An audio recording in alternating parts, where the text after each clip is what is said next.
funny thing happened on the way through the Marvels. I enjoyed it. For a while.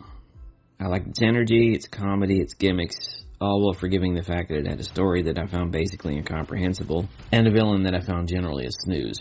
In my head, I began to form my full intellectual analysis, thinking, yeah, so far I'm digging it. But at some point during the film's wrap-up, the fatal flaws in the movie began to overwhelm me. I realized that this premise, which had Carol Danvers, Monica Rambeau, and Kamala Khan, 3 very different characters involved in a kind of fun body switch scenario, just kind of dropped the ball. This is a movie that never lives up to its potential.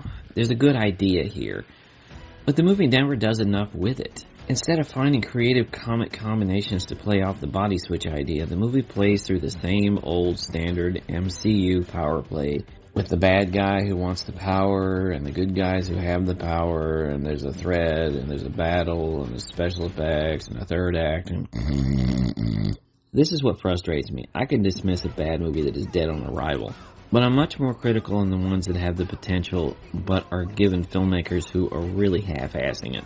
The Marvels has a wonderful idea, but a very weak script. And that's the major problem, because in the efforts to prove that an action movie with strong female leads can succeed at the box office, like Wonder Woman did, this kind of failure gives executives the idea that it doesn't work. If you're going to show that girl power can succeed at the box office, you have to write a script that's just as powerful. I give this a C-. I'm Jerry Dean Roberts, and I'll see you next time.